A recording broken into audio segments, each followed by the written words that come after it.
everyone. Thank you so much for joining us. It's wonderful to have you here for our session about our bridging programs. My name is Tracy. I'll be your host this evening. You can see that we've got quite a panel with us tonight, and I'm very excited to introduce everyone to you. You're going to get to chat to everyone, and we're here to answer your questions as well. Lizelle is our subject head in taxation for the PGDA and the bridging program. She's also on the AGA PD at SAICA, and so has a lot of insight into that. Terry Lee is our Senior Student Success and Wellness Advisor and oversees the team that works in that space. Kayla works on our team in the BCom program. Kayla, I'm not sure of your title. You can certainly help me there. Yeah, go ahead. Thanks, Tracy. It's junior lecturer in the BCom. Okay, awesome. And you're in financial reporting, if I'm not mistaken, Kayla, is that right? Yeah, financial reporting and compliance, which is financial reporting and tax, actually. It's very cool. Oh, awesome. Yeah. So Kayla used to be one of our PGDA students and used to work on the PGDA side, but is now joined the BCom team. And then we're also joined by some alumni from our programs. We have Lornell Jonas, who is also an AGASA and is going to be talking to us a lot about what that means. And then Shaheen and Prosper are current students with us with experience on our bridging program, and in Shaheen's case, also the PGDA. And so we really wanted to gather together to talk to you about the bridging program. I am head of department for the postgraduate programs in the School of Professional Accounting. That's essentially the PGDA and the bridging. And so I oversee those programs and want to share some information about them if you're considering joining us this semester. So in this session, we're going to be talking about the bridging program. We're going to be talking about how you get into the bridging program, and we're going to be talking about where the bridging program can take you after you've completed it. What are the benefits of it? Where is it leading you? If you are particularly interested in the PGDA, there was a previous webinar that happened on the 17th of June, and you can find the recording for that. And that's focused really on everything related to the PGDA, where we're going to more talk about the bridging program this evening. If you're also interested in the BCom, there will be a webinar on the 1st of July, and so you're welcome to join us then for that. It'll be very informative about the undergraduate program. All right, so I'm going to try and move us as fast as we can this evening, although there's lots to share, so that we can have some time for some questions at the end of the session. So if you have anything that you'd like to ask myself or any of the other panelists, you can keep that for the last 10 or 15 minutes, and we'd love to see you, hear you, and engage with the questions that you're raising. You're also welcome to ask any questions as we go along in the chat or in the Q&A function, and we've got some other team members who are responding to those. Awesome. So let's dive right in and talk about this bridging program. What is the bridging program? How can it help you on your career? How can it help you towards various designations that SAICA offers? So it is primarily designed for students who are intending to move on to the postgraduate diploma in accounting, the PGDA, which is our CTA, but it has also taken on a life of its own because it can open other doors for you. It is intended, like our PGDA, to be flexible to accommodate various student needs. So what we have is a program that can work around your life. It's entirely asynchronous, which is a big fancy word that just means that you can do it in your own time. So the material is available to you to engage with when it suits you. That might be 2 p.m. on a Tuesday afternoon. It might be on a Saturday or a Sunday. It might be 5 o'clock after work. Whatever works with your schedule, the program doesn't tell you when you have to do the work. You can work out when you're going to fit it into your life. We offer the program twice a year. So we have 2 semesters, and really I'm anticipating that a lot of the people joining us this evening are thinking about joining our July intake, but there is also a January, kind of late January, early February intake. And so we have the 2 semesters each year in which you can sign up for the program. Now, when you sign up, you can either do the full workload or the half workload, much the same as PGDA. So with the full workload, you would sign up for the 4 modules of the bridging program simultaneously. And so you'd be working about 40 hours per week consistently over the duration of the program to complete the program. But we understand that for many students, particularly those who have other employment, 40 hours on top of a 40-hour work week is quite a lot to kind of find and to dedicate to the time that you need. And therefore, we do have the half workload option where you can sign up for just 2 modules and do 20 hours per week over the semester. That means that you'll need 2 semesters to complete the program if you're successful in all of your modules, but it does mean that it might be more sustainable for you. Now, I really want to stress the fact that the choice about whether to do full workload or half workload is not an academic choice. It's not about whether you are strong or weak academically. It's about how much time you have available to study in each of the weeks, because you really do need to be able to be consistent. A 12-week program goes very, very fast. We call it a 6-month program, but the reality is it's about 4 months of academic work. It's 6 months from when you register to when you get your results. But the actual academic part of it is much shorter. So it's a bit more of a sprint compared to the PGDA, which is more of a marathon. And so you want to be consistent. You want to be able to sustainably give the required time. And that's why I want to bring Prosper in here. Prosper, you're doing the half workload at the moment. You've done 1 semester so far with us. We're still awaiting final results, but from what I can see, you are a strong student. So tell me, what made you decide to do half workload instead of full workload, and how does it work in your life? Thank you so much for the strong student comments. I appreciate that. What made me choose half workload is just the availability, the time I could avail for myself to actually sit and study, and considering the amount of concepts you have to study.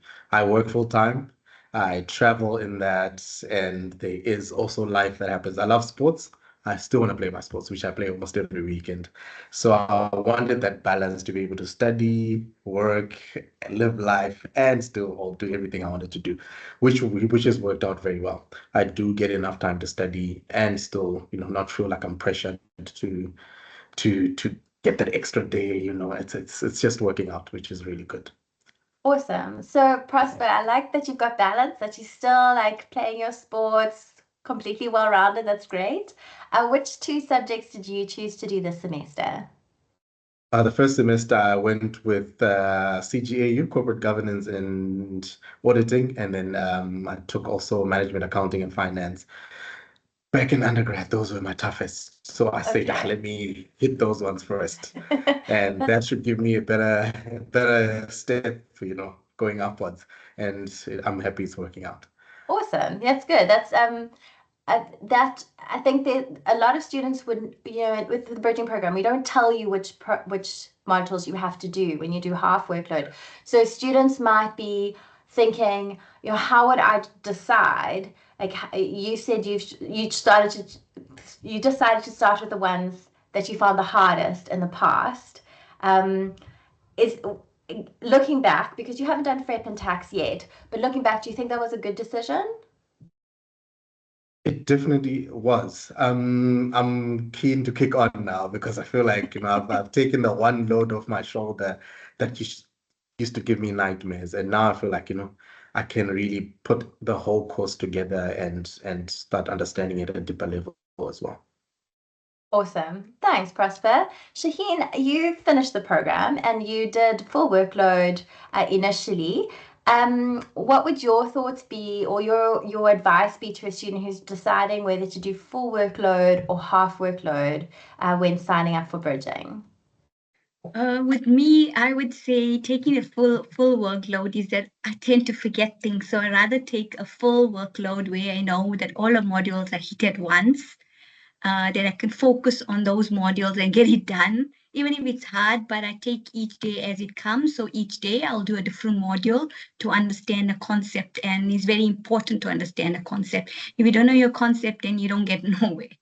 Yeah, no, it's good. You have to, but I think what's important is to think about like how much time you have available. If you do have that ability and you can give the 40 weeks, by all means, why not? Absolutely. Yes. And I also do want to stress that there are many students who work full-time and still do the program full-time. We're not saying that if you're working, you have to do the half workload. We leave that decision to you. And so you've got to evaluate what is sustainable, what's going to work in your life. But I think it's important just to note that it's not about how academically strong it is. It's you are, or your background is. It's about how much time you have available. Awesome. So hopefully that point has been made. Some more general information about the bridging program. When we write assessments, you can write them online, which means that whether you are overseas or in a city that doesn't have a venue, you can still write the program. But we do have about 40 venues in a lot of the large centers around the country where you can go and write in person. And that's ultimately the same way that we do the assessments in PGDA. And we are preparing you to write SAICA's IAC, which is why we do it that way. Now, in the program, we really want you to feel like it is a contact program. Although it's fully online and there is no in-person element, we want you to feel like there's a group of academics and fellow students on this journey with you, and that it is a supported community experience as you go through it. For some of our students, they will have a strong home community of people who can support them and work with them through the program. But for many, it's quite a lonely journey to be studying towards becoming a chartered accountant, because those around you may not actually understand how hard it is and how much sacrifice it requires from you. And so we really want to offer you as much support, both in the academic and in the psychosocial domains, so that you have what you need in order to be successful. So Lizelle, as a academic in our space, Lizelle's team works in both PGDA and bridging, and oversees the tax area, but that would be very similar in the other subjects. Can you kind of explain to everyone listening what are the academic support options that would be available on this program? Do we just give the material and say, we'll see you at the tests? Tracy, no, we definitely don't do that. So each discipline, so, you've got tax and financial reporting, management, accounting, and finance, as well as CGAU, like traditional auditing. Each team is made up of at least 4 permanent academics, which ranges from senior lecturers to junior lecturers. And then we also have support in the form of academic trainees, those guys that do their first year of articles with us. And our support is multi-layered and multifaceted. So first line of support, of course, will be the material, which is available on Canvas, which is our learning management system. And this consists of written text, but also loads of recordings that you can pause, rewind, go back to if you're struggling with a concept. And then we reinforce those principles with practice questions that you get to do. And practice questions is usually a combination of questions from a question book and also past assessments. We supplement that. So that would be the bulk of your time will be spent on the learning management system, going through the content and practicing. But we supplement that with what we call live sessions. Each module has that once a week, which is about 45 minutes to an hour. Sometimes we go a bit longer, where while it's not compulsory, you have the opportunity to engage with an academic, and what we try to do in those sessions is to bring more the practical stuff to the front, or things that we know that students generally struggle with, we will address in those sessions. If you require more support, and we absolutely encourage this, you also have the opportunity to book a one-on-one consultation with a lecturer or an academic trainee.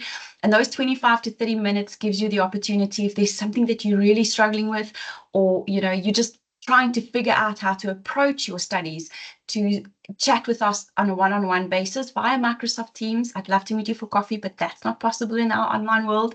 And then we can help you figure out whatever it is that you are facing.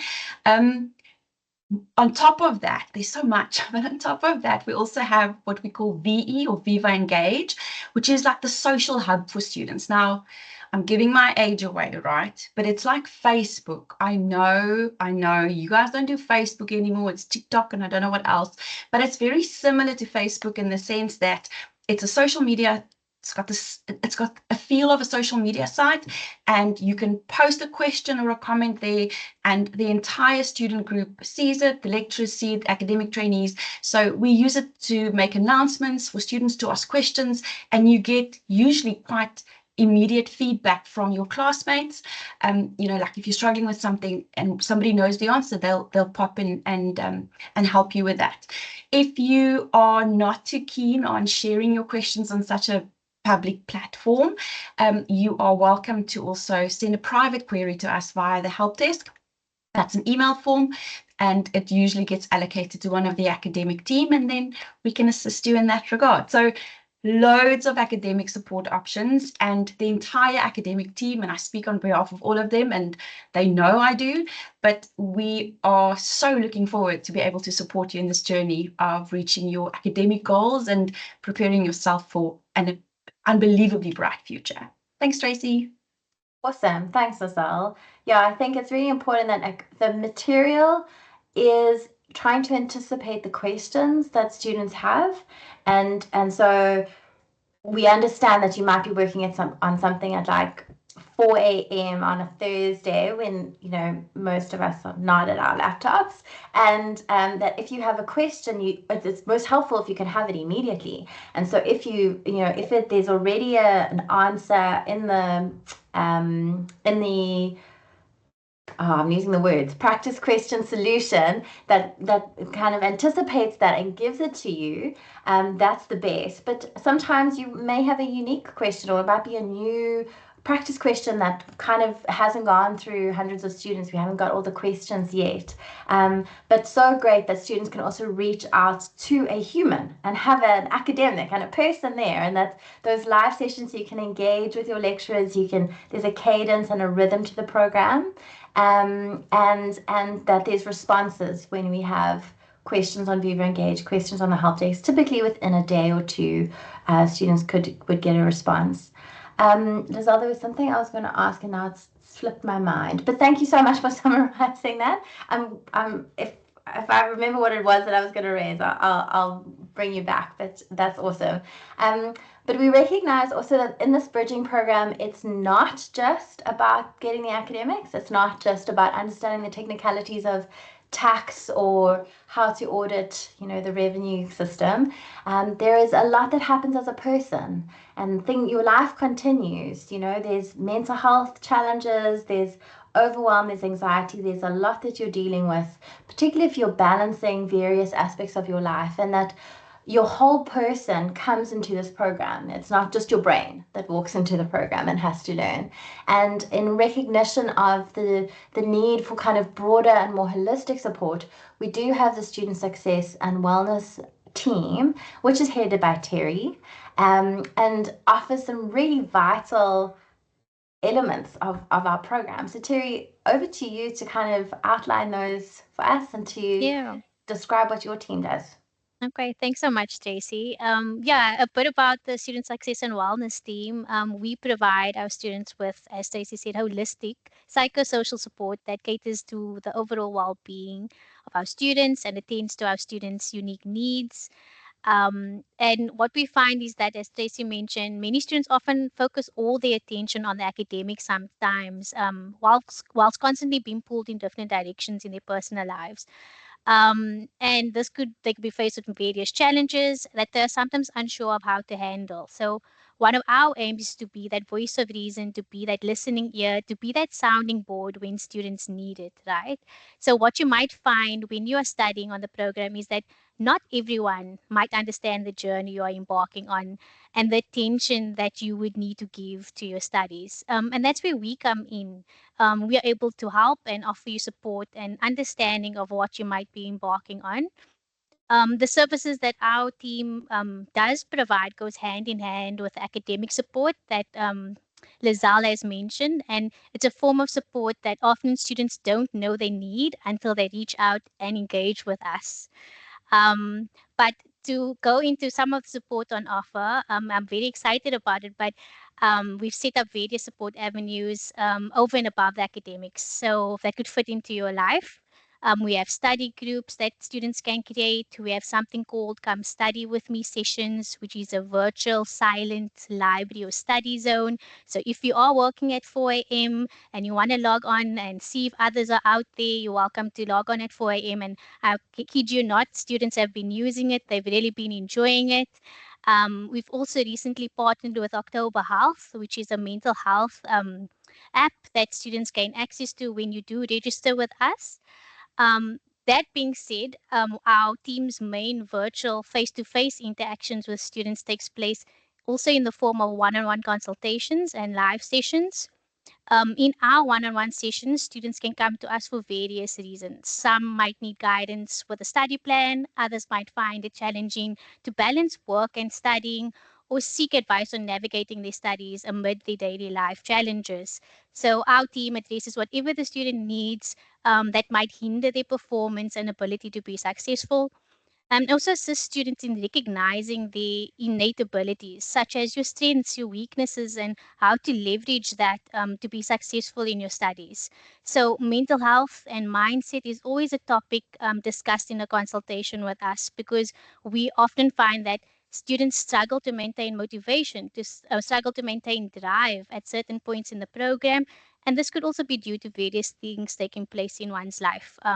But yeah, it's always something that we try to tackle in a session. Then we also host post-test live sessions, and these are different from your academic live sessions. It's not content related. These sessions provide insights and reflections, as well as tools and resources for maintaining a positive mindset, managing your studies according to your lifestyle, aiding students in being set up for success. For example, we have a session on growth mindset, on study techniques, and managing stress and anxiety. So various other sessions throughout the year. And my favorite offering is our community group sessions called drop-in sessions. If you know some students at Millpark, they might have raved about it just a little bit.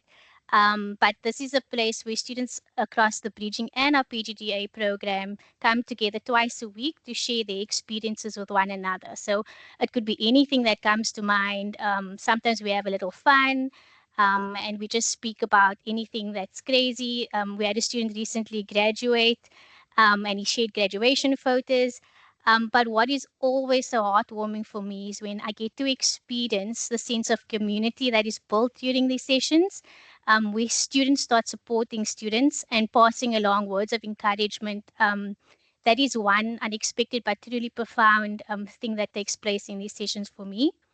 And I think the best part of my job, I just wanted to add this, is being able to experience this learning journey alongside our students, right? Looking at where they started, what they've gone through, and then seeing them flourish at the end of it all. I think that's like one of the highlights for me in my job. And yeah, I think one of the last things I wanted to say is actually a question I often get from students is what could set me up for success? Of course, the end goal is to pass and to do well, but what should not be overlooked is having and holding on to your purpose, your why for doing this as motivation, working toward maintaining a positive mindset, your ability to persevere through the learning process, experiencing an aspect of growth that you never knew you had within you. And this belief that you are capable despite the setbacks you might experience on this journey. So I think that would be the greatest aspect of setting yourself up for success when you do join our programs. And I think the one key thing to remember is that students need to get comfortable with, it is recognizing when it's time to ask for help. Recognize when you are not coping, and to realize that it's okay not to be okay. We know how challenging it could be at some points. So when you join, you will see that all our staff want to contribute to assisting you. And we all want to support you on this journey and offer guidance. So not just our SSW team, we all want to see you succeed. So yeah, that's a bit about our team and our space. And I look forward to welcoming you guys soon. Thanks, Terry. You guys play such an important role in supporting our students. I'm so glad you talked about knowing when to ask for help, because I think amongst students on the journey towards, professional designations, there's a little bit of a bias towards kind of the perfectionist A type. I need to be able to do this by myself, that I imagine it's quite hard to sometimes ask for help. But there is a lot of help available, and that you guys really have insight into the struggles that students are dealing with.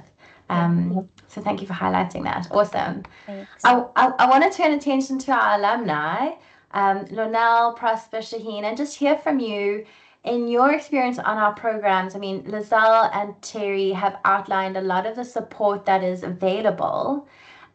What kind of aspects were you drawn to? We often talk about there being a buffet of support. Like, you don't go to a buffet and eat everything. Okay, hopefully not. You choose a little bit of this and a little bit of that, and oh, maybe you like that dish, you have a bit of a seconds there. But so what appealed to you, and what did you find helped you on your learning journey? So Lonelle, we haven't heard from you. Let's maybe start with you. In your experience, where was what was the support? Yeah. I think,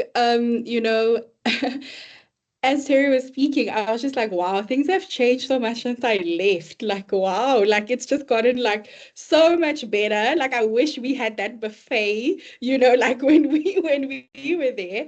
But I think, that's just the beauty about having an online community. And I guess, I always say, like, you guys are doing things in a very innovative way, and, support, like actually bringing solutions that contribute to the academic success. And like you're saying, it's not just about, this tax calculation, or this definition of an asset, but it's like, is your mind in the right space for you to even process that journal entry, So for me, I found that like having that sense of community and being able to engage with other students helped, because you need to have people that are kind of like in the same space as you, because the reality is, most people in your world are actually not going to understand why you're doing this. People are going to say, come outside, we can just quickly go for a coffee, and then it becomes a hike, and then things just unravel. So I think it for me, just having the support from the lecturers and just not feeling like you're alone, and not just like the like it would necessarily be Terry's team, but just the academic staff as well, being able to check in, and even just being able to reach out and say, like, I don't know where I should go, I have a problem, I think I could be facing this. So I think for me, it was the community around the other students and being able to form, like I remember the study group. I'm still in contact with the guys from my study group. We follow each other's journeys. One of the guys that I was actually in a study group with did some work for me when I started my firm as well. So that's why I'm saying, like, there's a real sense of community that you get to build with the people that are part of the program. Oh, that's amazing. You've made some lifelong friends there and networked and done it all. Okay, awesome. Thanks, Lonelle. Prosper, you working, studying at the same time. What support options have you been able to experiment with, and what have you found useful for you? Thank you. I'll start with the course, the way it's structured, first of all. I think that was the first bright spark to say everything is bite-sized. I know I can plan my days or my week. That gave me a sense of direction, first of all, and then mainly the consultations.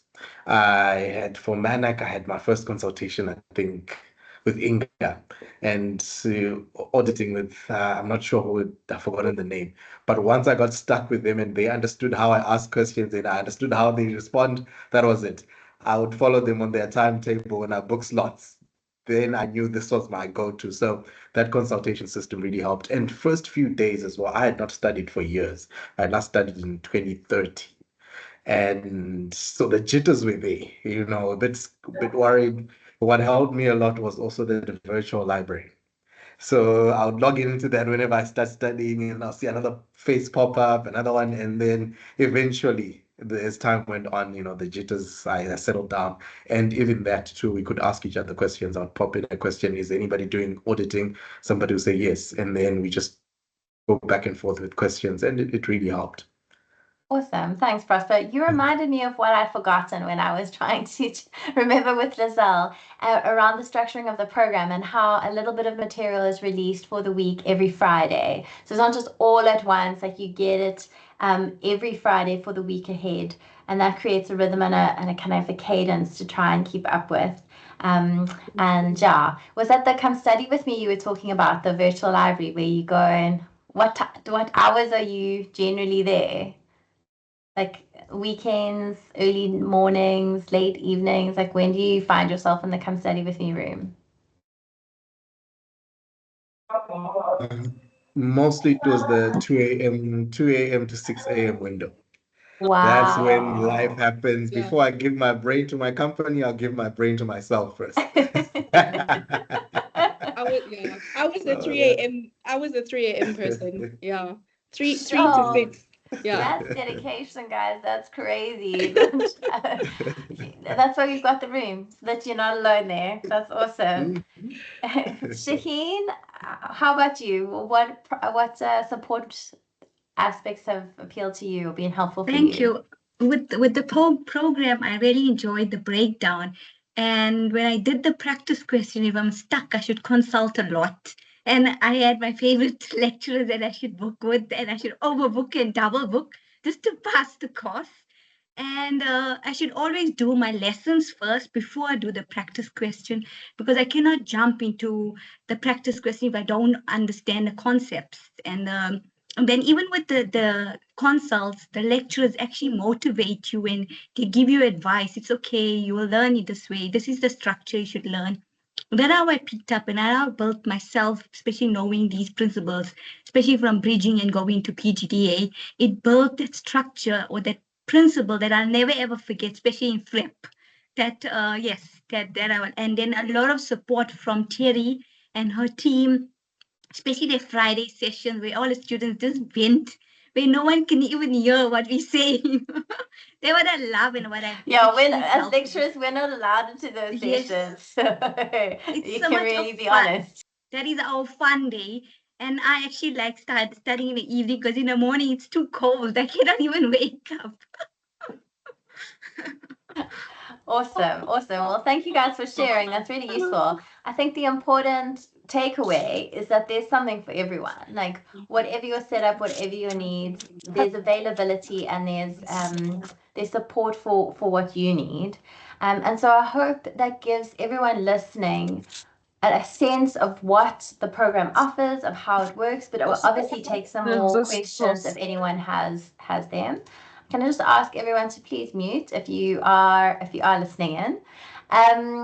Let's then talk about how you get into the program. Like, okay, cool, I want to be part of this thing. How do I get on board? Well, the entrance requirements for our bridging program are that you have a BCom or equivalent. So that's something at an NQF level 7. So it is a graduate program. All of SAICA's qualifications are graduate qualifications or designations, and so one does need to have a BCom. So in addition to that kind of NQF level 7 qualification, you will also need to have done financial reporting at a second year, which is NQF level 6. And so you might be thinking, I don't quite meet those requirements. What are my options? Like, how can I still get in? And so Kayla is here to tell us this evening about the options there in terms of what does Milpark offer you in terms of kind of preparing for the bridging program? Over to you, Kayla. Thanks, Tracy. So if you have a BCom and you don't have financial accounting or financial reporting at a second year level, then you could qualify for something that we like to call our bridge into bridging. And this is more formally known as the program or short course in intermediate financial reporting and compliance. And what this course is a 6-month course covering financial reporting and compliance. So basically giving you your financial accounting at a second year level, and then therefore giving you entrance into the bridging and at the end, PGDA. So yeah, like I mentioned, it's a 6-month course. And from a workload perspective, you're probably looking at about 10 to 14 hours a week, depending on how fast you work through the content. And throughout the course, there is lots of opportunities to engage with the content through assessments and test yourself to make sure that you're understanding it. And it really helps to set you up, or give you a nice foundation for bridging and fill in any gaps that you may have. Thanks, Tracy. Awesome. Thanks, Kayla. So that's now a 6-month option. Am I correct? Yes, so it's a 6-month option. With this course, there is only a 6-month option, but it's 10 to 14 hours a week. Yeah. Okay, lovely. Yeah, that's great, because now if you've got the BCom but you don't have the accounting at second year, there's an option to get the accounting at second year in 1 semester and then join us the next semester. Remember, we have intakes every 6 months, so you can just come into the next one for bridging. And if I can put you on the spot, Taylor. Can I pop in here? Is that allowed? Could you wait till the end? Sorry, yes, just yes. for questions. We'll Sure. take questions at the end, Sam. Okay, cool. But please do ask it then. Thanks. Kayla, for students who perhaps don't have a BCom, who haven't got an undergraduate qualification, could you tell them a little bit about the BCom offering that we have that is SAICA accredited? Yes, of course.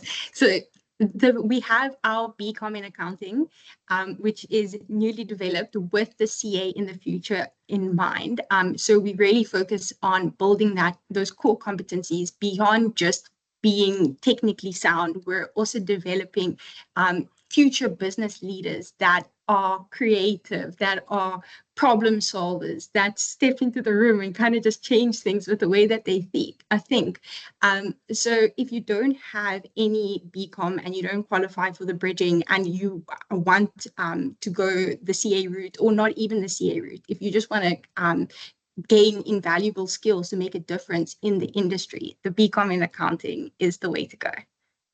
Yeah, I mean, it's an incredible program. It's completely built from the studs with the new competency framework this year, or accountant of the future framework that we have. And so very unique in terms of how it's structured and what it looks like. Very exciting. Thanks so much, Kayla. I'm gonna ask you to stick around, because I want to move now to talk about what happens after bridging. Like, where do you go? And for many students, what comes after bridging is PGDA. That's, for many students, that is kind of the goal. It's not the only outcome though, and I'll talk about that now.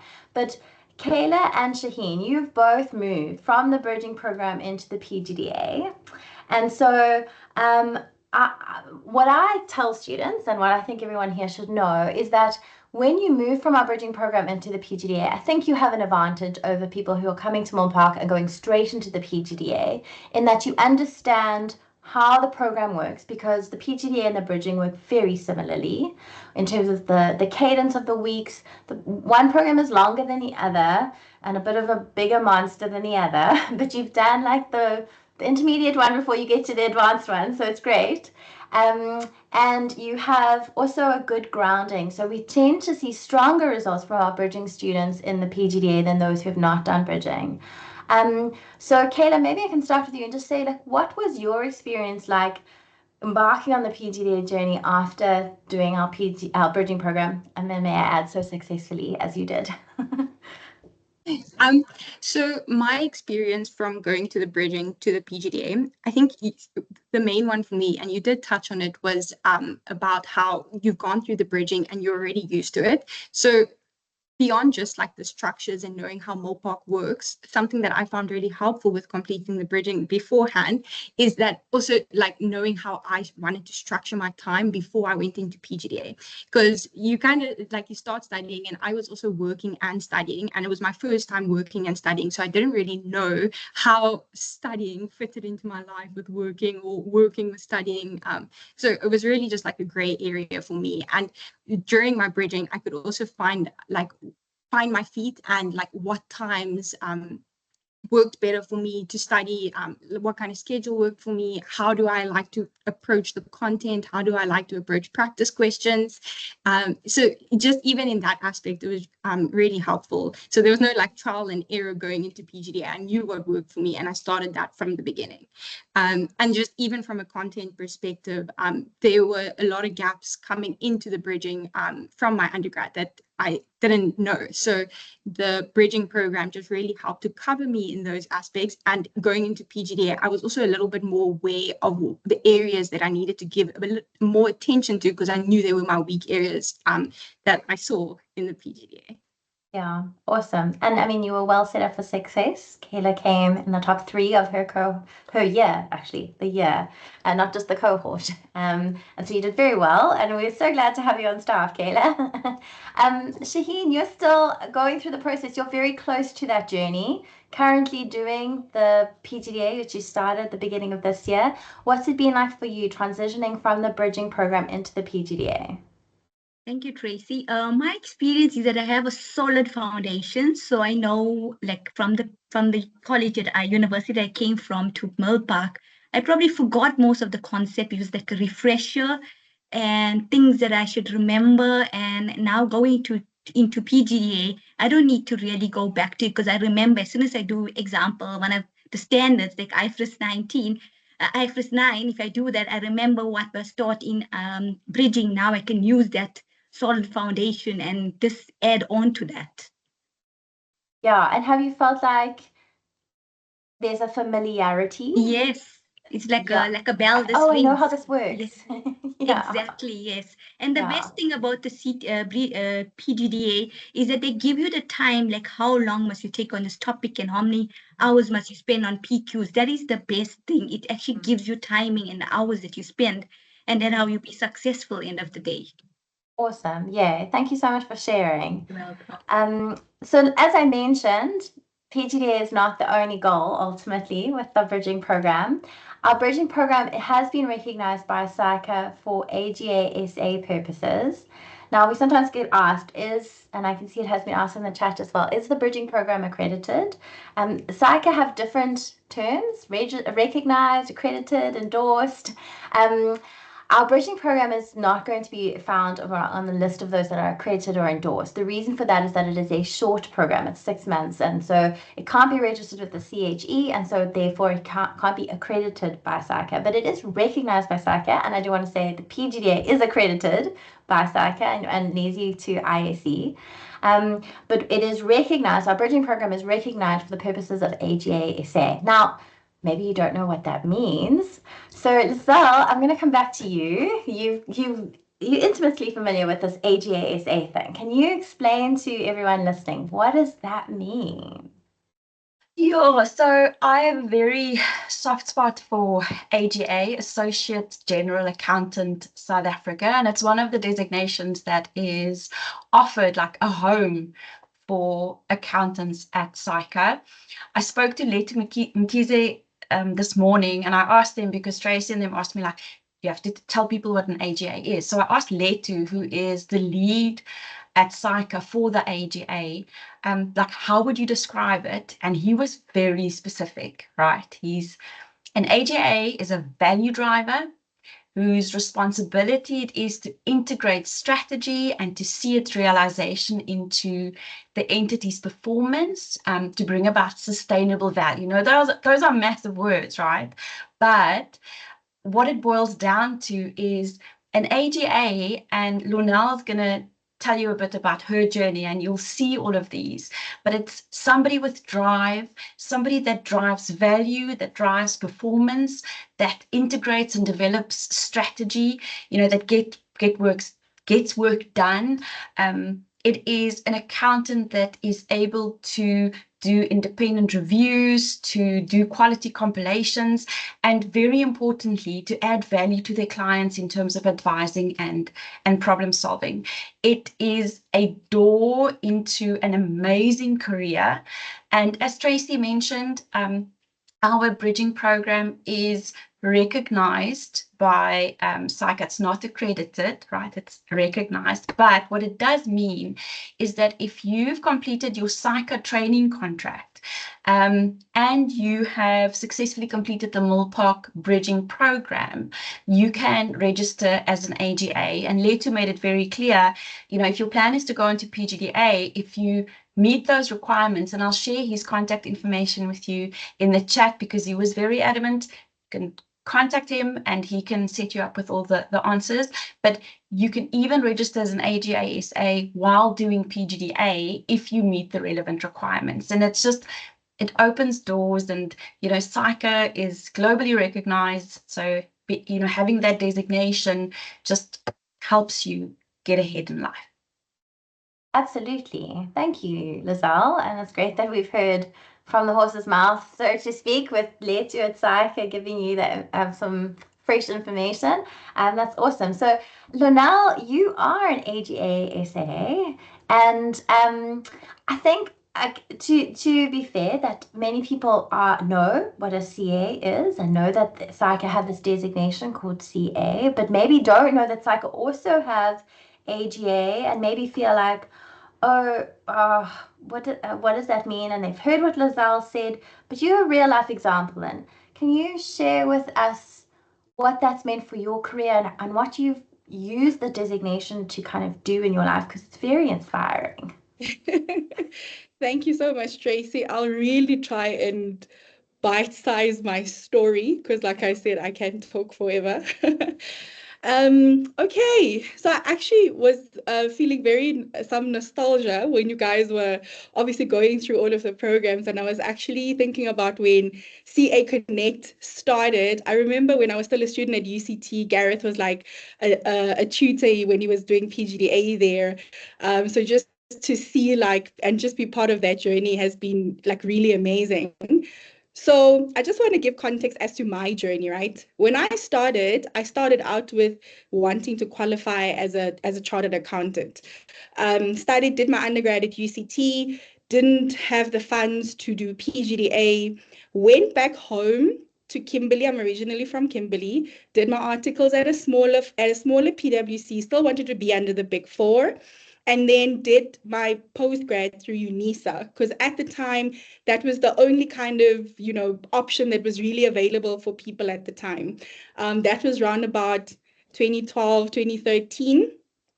And then when I finished my articles, at that time, the AGA thing came up and people were like, ooh, it's like you're settling. It's like you're not, wanting to finish.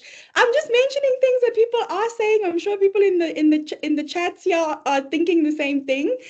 And I then moved back to I moved to Joburg, worked at Liberty in internal audit, right?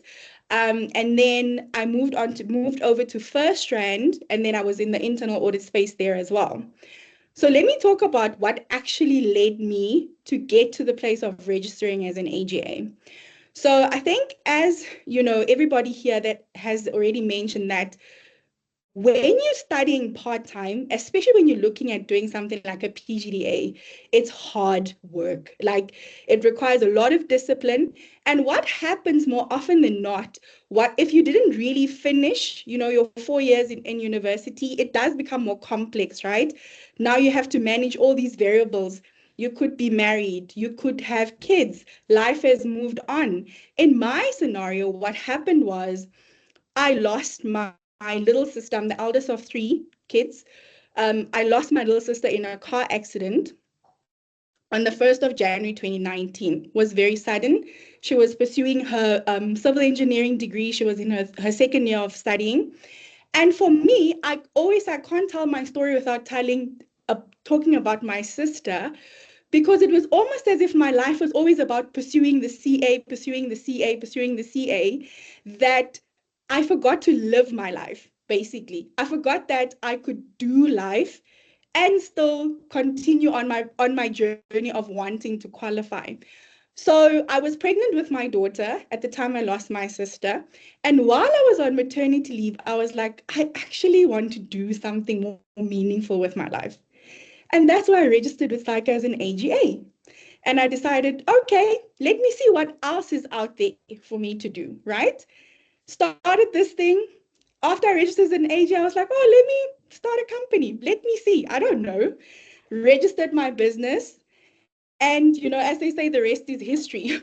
But what I do want to mention is that I remember last year when I entered the SAICA Top 35 Under 35. I remember when I entered and I made the list. First of all, I was the first AGA to have ever made the list for SAICA Top 35. And I was the first AGA to ever win a category award. So I won Psycho Top 35 Under 35 Impact Champion. And for me, I remember when the list came out, right? The top 35 list, I got so many people inboxing me saying, Lonal, I never actually thought that this thing could mean anything. I never thought I could do anything, other than, qualifying as a CA. And I think that's what a lot of us do, right? Remember, it's a journey. It's not about you competing with a specific time frame or competing with the next person. You have to have value. And I remember Jonathan asked me, he said, okay, Lonal, so what have you learned? And I said to him, the greatest gift I have was winning a Psycho Top 35 Under 35 as an AGA, because it proved to me that my value was not linked to a designation. It was linked to the value that I brought in the spaces that I was in. So for me, I just want to say to everyone, I mean, Elite Advisory, we've now got offices in London as well. The business is, I've been doing this 4 years full-time now, left my corporate job in May of 2021. We achieved a lot of things like being the first female Zero Platinum partner firm in South Africa, 3 years into doing it, being the first Black firm to have done that. And I mean, there's so many other things that, you guys can go and look at on LinkedIn. But basically what I'm trying to say is that one of the things that I find that I love doing is that I love being an entrepreneur.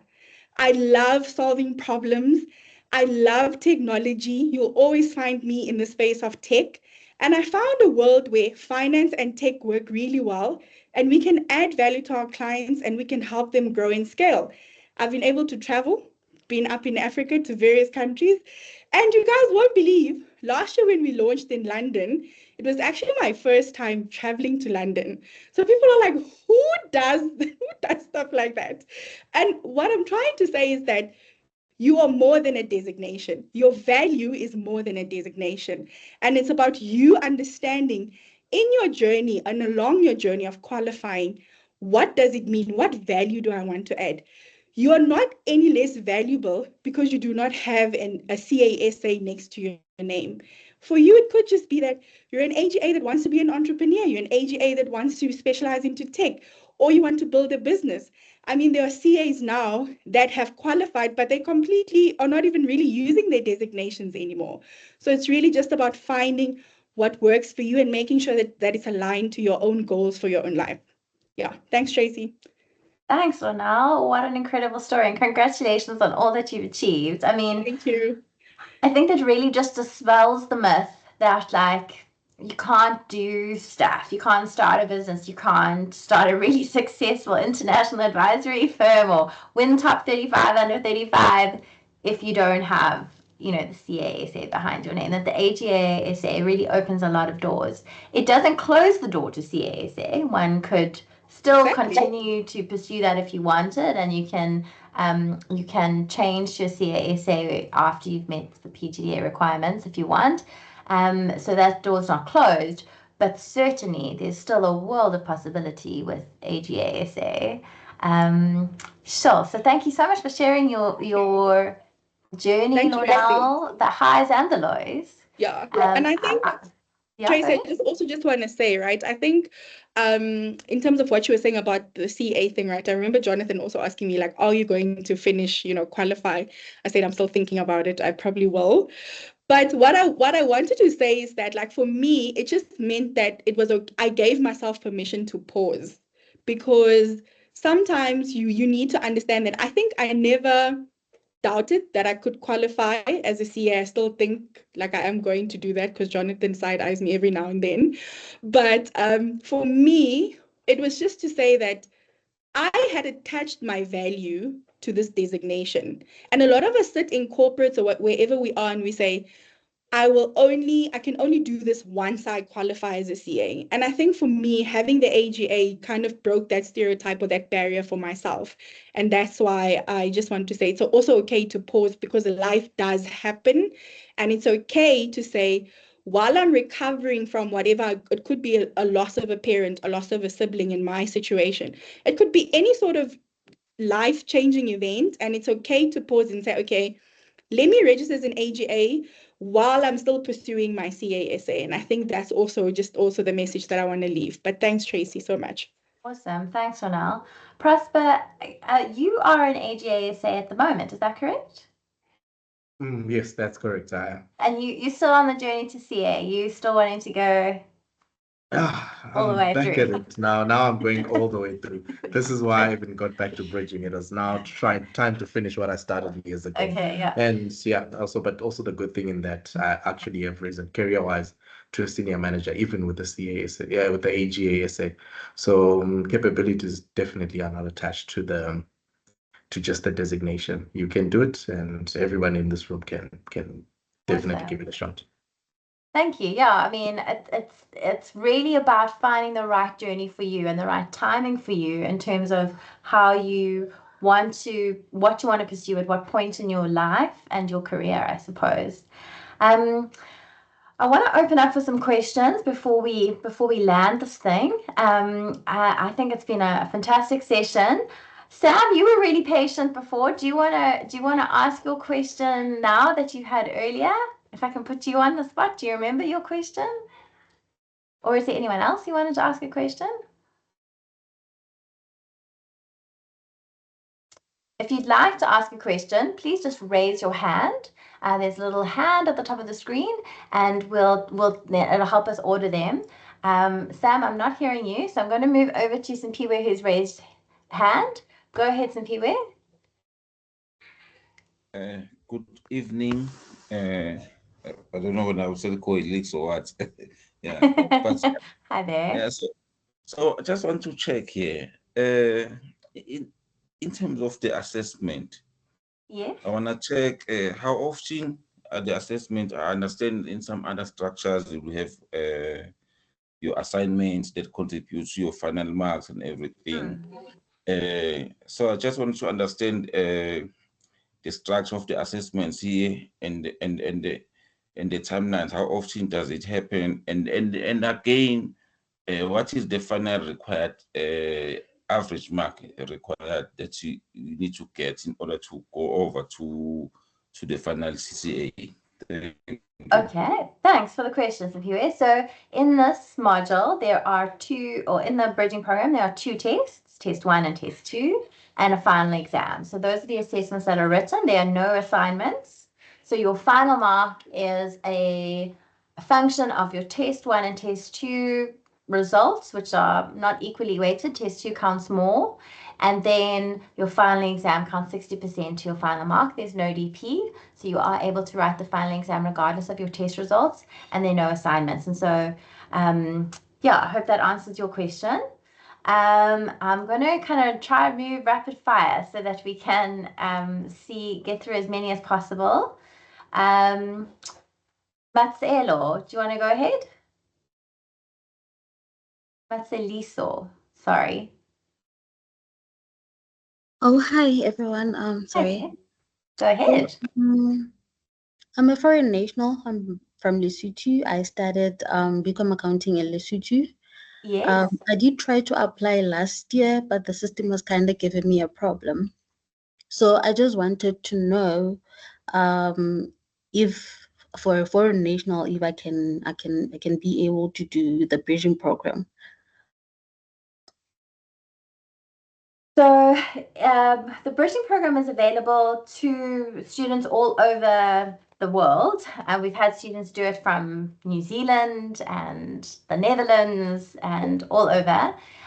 In terms of registering, though, I think you do need to have permission to be a student in South Africa.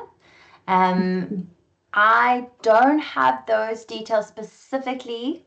I'm not the best person on that. I'm not sure if somebody in our chat might have more information there, but I suggest you reach out to us on the help desk and we can get the query to the person who's going to have the best information there. Okay, thank you. All right, thanks so much. You're welcome to address your question to anyone on the panel, guys, just if to say that as well. Zenzele, go ahead. You're next in line.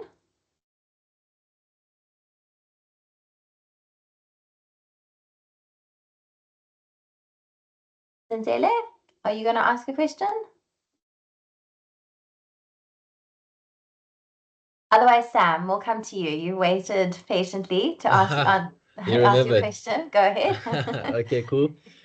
So my question is, do the modules taught in this program cover third-year university concepts only, or do they cover first and second-year stuff first? Because I know Kayla mentioned the short course in intermediate accounting. So would that be more targeted to first and second year concepts? So that would be specifically for the second year financial reporting concept, kind of concepts that are a requirement for entrance. But Lizelle, perhaps you can answer the question regarding whether all of undergraduate concepts are addressed. Yeah, thanks, Sam. So we work what we call from a zero base. In other words, if I take tax as an example, we work on the assumption that because it's not a prerequisite for students to come into the program, that we essentially start from scratch. So we take you through all the foundational content, and then lay it on top of that, of course, will be the more advanced stuff. So it's essentially a combination of third year, if you want to call it that, but with the underlying base of first and second year, so your foundational knowledge. And then also sprinkled into that is some honors level work, because we need to prep you for PGDA. So, but there's a strong sense of making sure that the foundation is sorted before we move on to the more advanced aspects. Thank you so much. And if someone could please maybe pop in the chat just the link to that short course in intermediate accounting, because I can't find it online. All right, thank you so much. Cool, thanks, That Sam. link- We can ask them to Sorry, do that. Trace, I Yeah, have go to ahead. interrupt here. That link is not available yet. So Sam, unfortunately, you will have to reach out to us via the contact portal that I have posted further up in the session. They will be able to help you. They have the information. Okay, thanks, Hanley. Yeah, sorry that it's not on the website yet, but thanks for clarity there, honey. Okay, guys, it is 6 o'clock. If you need to drop off, please feel welcome to do that. We're going to hang around for a little bit longer to answer some questions. I'll shut us off in about 15 minutes. But in terms of kind of the information we wanted to share with you this evening, we have covered that content. Thank you so much for joining us. It's been wonderful to be together. And I just want to say thank you so much to everyone on the panel. Really appreciate your energy and sharing from your experience and kind of your insights that you have on different aspects of the program. And yeah, we look forward to welcoming many of you onto our bridging program or our other programs soon as well. All right, so let's go back to questions. Who's first in line? Ngale, do you want to go ahead? Thanks, Tracy. Can you hear me? We can hear you. Go ahead. All right. I put my question in the chat, but it was partly answered. So I am an AGA SA. I've done a bridging course at another institution. It was a 12-month course. I then went on to register for PGDA. Unfortunately, I was unsuccessful. But then when I applied to Milpark, I was then told that I needed to do a BCTA, which is your bridging course, because my degree is older than the required minimum time. I feel like I'm going back to go forward, and I've done a bridging course. I'm doing a bridging course again. I thought that I would actually be allowed to do a PGDA because I think I have the basics. I don't necessarily, I know I'm saying this with obviously humility, but I'm saying that I feel like I'm taking 10 steps back in order to move forward. I don't know if you could consider my request or plea and give me a different outcome, but yeah, let me leave it there. Okay, so the entrance requirements for the PGDA are that you have a psycho-accredited undergraduate qualification that you got in the last 3 years.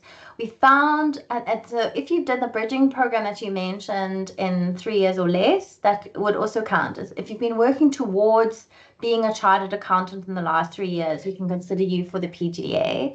We find with students with a bigger gap than that, I mean, the legislation, the requirements, and just kind of the familiarity with all of the content has become outdated. And while students might be exposed to aspects of it in their workplace environment, and so maybe be really up to date with what's happening in the audit space, they would have lost touch with what's happened with tax, or vice versa. It's very rare for an individual to be up to date with everything, just, you know, all 4 subjects, all 4 disciplines, just through their work. And so it's unlikely that that would be adjusted.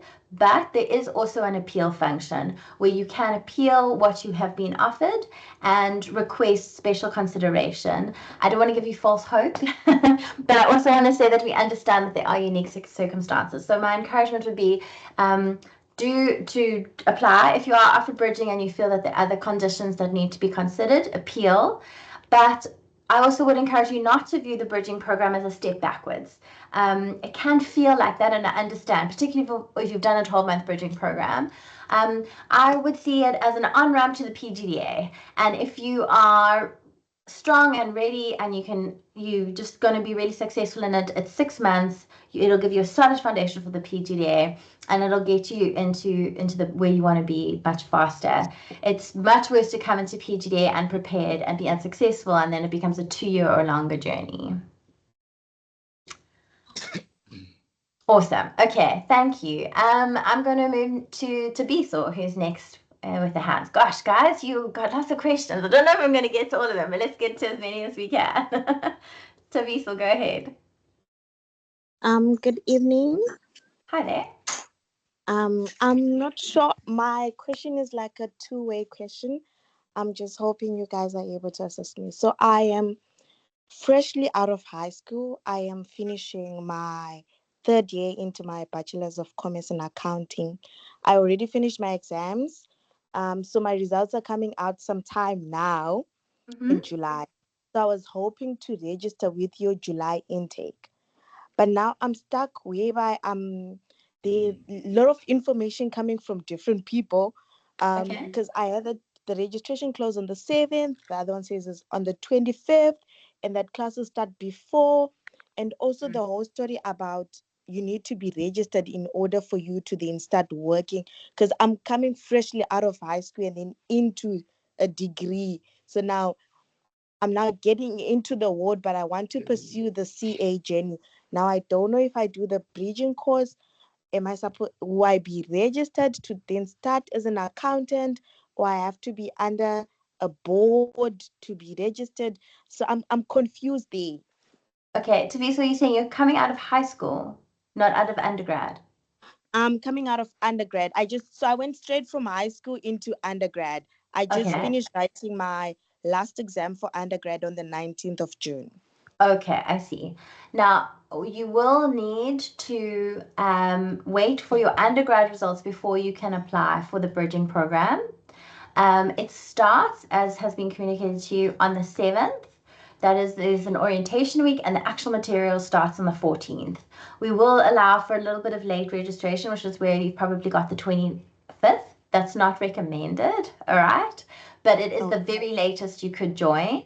And so it depends on when your undergrad institution gives you your results, then you can apply and get through the process of joining the program. If you do miss that deadline, it means that you would be able to then rather join us in January when the next intake happens. But it's unfortunately not possible for you to apply if you haven't got your undergraduate results as yet. Okay, but what happens on the whole registering under a board like CIMA, SAICA? I think that's where I'm confused there. No, that's not something that is necessary at this point. I think we might be thinking about getting articles. That will be later in the journey when or you can start signing up for them. But that's a firm will take you on to do your articles later. But that's not something that's relevant to necessarily getting into the bridging program. Okay, I understand. Lizelle, did you want to add anything there? Yeah, no. So your registration with a professional body only happens later in the process. So I think for now, maybe reach out to us on the help desk, and we can help you with some academic advising to make sure that you understand the process and what's going to be happening. So you don't have to worry about board or professional body registration at this point. Yeah, That's after 2 board exams and a traineeship. So that's good. Awesome. Thanks, Taliso. Thank you very much. Okay. Roderick? Am I saying that right? Go ahead. You are unmuted, but I cannot hear you. Hello?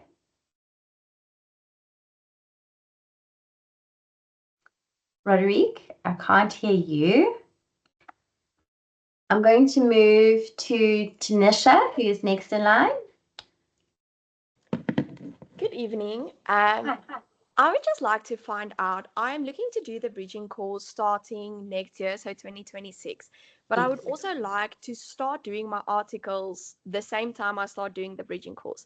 Is that possible? And then how do I go about registering with SAICA, and how long would I have to article for then? The end goal is the CASA. Sure, I must be honest, Tanisha, I'm not most up to date with SAICA's rules. Anyone else on the panel know the answer to that question? How long would your articles be? Yeah, go ahead now. So I know that SAICA offers, like, if you want to do like an AGA, I know they changed it to like 3 years, but the default is 4 years if you don't have a SAICA accredited undergraduate degree, then it is 4 years that you would do. So let's say if you do get it, or if you do get PGDA, let's say in the 2 years that you are doing your articles, SAICA will then give you a remission for 1 year, and then so standard duration is 3 years, but if you don't have a SAICA accredited degree, it is 4 years. There are people that go straight from, like, people that do study through UNISA, straight from school. If they start their articles then it's usually like a 5-year contract that you then do at SAICA, so that by the time you then sign off your articles, you should then at least have like an undergrad. So in your situation, if you have an undergrad that's accredited, 3 years. If it's not, then it would be 4 years. Okay, so if I do understand you correctly, my undergrad is not accredited currently. So I'm going to start the bridging course next year and enter into a 4-year training contract. Correct. And then the year after that, I would like to do the PGDA. Would SAICA then reduce it basically to a total of 3 years articles if I do pass the PGDA? Or Correct. do I still have to do the 4 years? No, correct. SAICA would then give you a year off, basically, if you do pass the PGDA during your articles. Then the 4 becomes 3 years. Yeah. Okay, perfect. Thank you so much for answering my question. Thanks, Ronelle. Did you want to add anything there, or is that you happy? You're happy. Okay, awesome. Thanks. Simpiwe, you are next in line.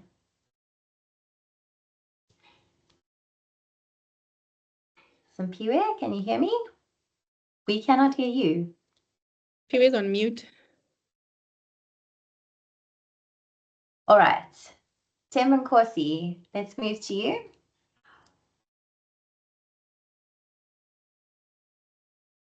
Are people still here? Themba Nkosi, Khumalo, are you there? Okay, Katlego. Thank you so much. Can you hear me? I can hear you, Katlego. Yeah, go ahead. Thank you so much, Tracy. Hi, guys. I'm not sure if this is going to come as a question, but I just want to say that I've just registered today for BCT. Yay! Feels so amazing, even though I'm just a bit scared but excited at the very same time. But the level of support that I got from Didinhle and everyone else involved, it has been exceptional, and I just can't wait to start. And Awesome. Lonel, your story kind of shaken me a bit, and I have a bit of, should I really go there? Should I go for the AGA, or what is it that I need to do from here? But then those are just the questions which I have at the back of my mind. But thank you so much, guys. Thanks, Katlego. Go ahead, Lonel, go ahead. Katlego, what are you saying? You don't you don't know if you should do AGA or CA?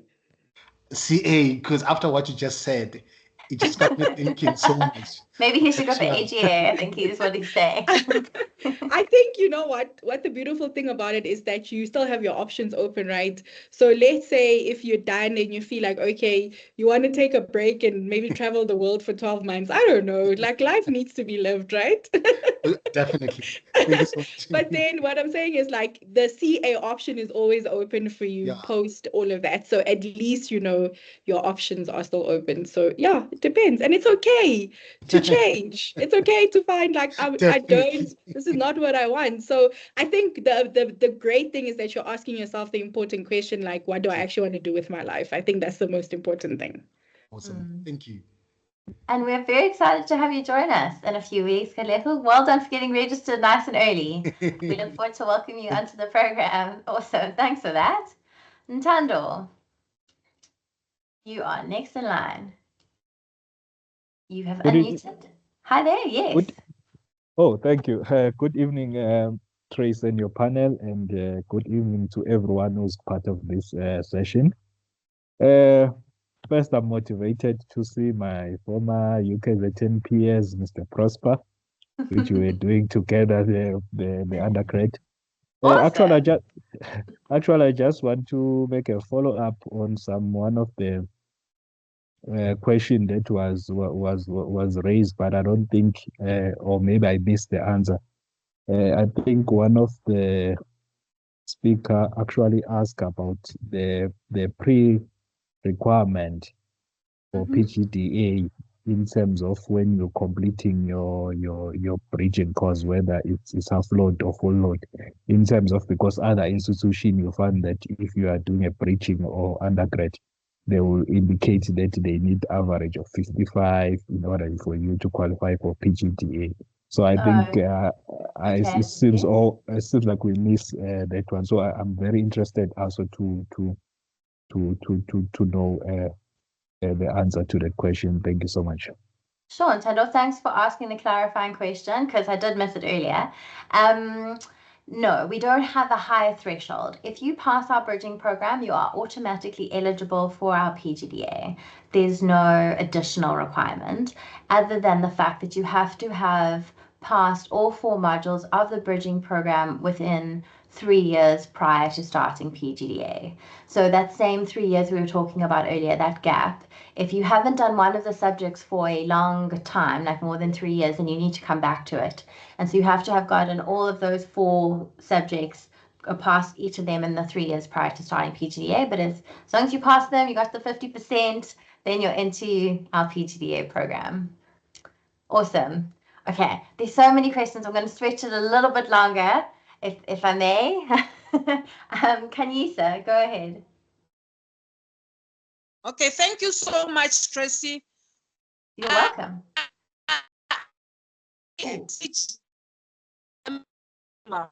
And I'm aware of the pathway to membership with SAICA.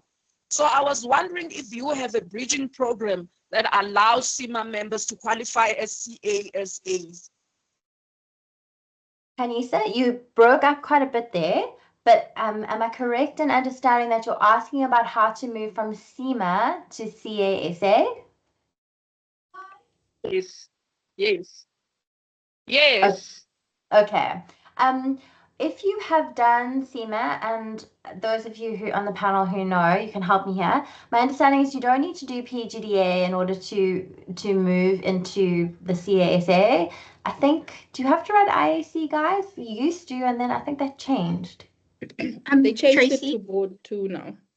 Yeah, Sorry, go ahead, Kayla. Kayla. It's only APC that they need to write now. So you don't have to do IAC or PGDA. You go straight to APC and you do the final board exam. And that's if you're like finished CIMA, you've done like the they call it like strategic something. Yeah, so from what I understand, you have to be like fully CIMA qualified. Yes. Okay, thank you, Kayla. Yeah, sorry guys, I know the SCA route, but not all the other ones. But Kanisa, yeah, you wouldn't have to do any of our programs. You could go straight to the second board exam that Chartered Accountants write. Through it's a reciprocity agreement between CIMA and SAICA. So I encourage you to reach out to SAICA for more information about that if you are interested. Okay. Okay, thank you so much. You're welcome. You're welcome. Okay, let's do one more. Zandile, do you want to go ahead? Yes, hi guys. Hi Hope there. you're well today. I'm actually excited to see a familiar face. Hi, Lizelle. You were my lecturer in third year accounting at Amazing. UOFS. Yeah. So I want to find out. I know there's an option to write online or at the venue. Yes. I want to find out which is the safest option, and if you decide to write online, do you need specific programs to be able to actually write online? Like, do you need some softwares on your laptop? Very good questions, Andile. I like that you're thinking ahead. So I suppose it's about selecting the option that's best suits your needs, and we will give you a lot of information in O Week about the two options and what to choose. But everybody who does the program needs a laptop. That's part of like the minimum requirements for the program. It's not possible to do the program on a phone or a tablet, so you will need a laptop. But if you're going to be writing online, you need perhaps one with a little bit more RAM. So you need at least 2 gigabytes of free RAM. So you need extra 2 gigabytes of RAM, and then you also need to have a very stable internet connection that will last you for the duration of the assessment. If that's going to be a challenge, then it might be better to go to a venue. And I know that a lot of students select a venue because it's just less stressful in terms of like having to deal with the tech issues. You have to deal with the stress of getting there and making sure you're on time, etc., etc. But once you're there and at the venue, you're not worried about, is my webcam still working? And then secondly, it is how SAICA is currently doing their assessment. So you want to prepare yourself for a venue-based assessment at the end of the day, looking past PGDA through to IAC. And so some people, it's not an option to go to a venue. They're just too far from a venue, or they have special needs that can't be accommodated in a venue, or for whatever reason, online is really the only option available to them. But it is a big decision, and if you do choose to write online, you will need to have, a decent laptop, a good internet connection. And in terms of software, it's just about installing a Proctorio extension on your Chrome. So it's not a massive software thing, but we will give you all the information about that early on in the program. And you'll have until test 1 or a couple of weeks before test 1 to make the decision. So you don't have to decide immediately. We'll give you lots of information so you can make the decision. Awesome, guys. Thank you. You're welcome, Fadile. I'm going to have to call it there. It has been an informative session, and I hope that we've managed to get to most of your questions. For those of you whom we haven't been able to answer your questions, I'm really sorry about that. But please do drop us a line on the Milpark help desk. It's helpdesk.milpark.ac.za, not www, just helpdesk.milpark.ac.za, and you can send in your query and one of the staff members will get back to you as soon as possible. Thank you so much to everyone for joining us this evening. To my wonderful panelists, it's been a joy to be with you all this evening. Thank you for giving of your time and sharing from your experience. I think it's been really valuable for everyone who dialed in. So thank you, everyone. Stay warm, stay well, and we hope to see you on our programs very soon. Thank you. Thank you. Bye. Bye.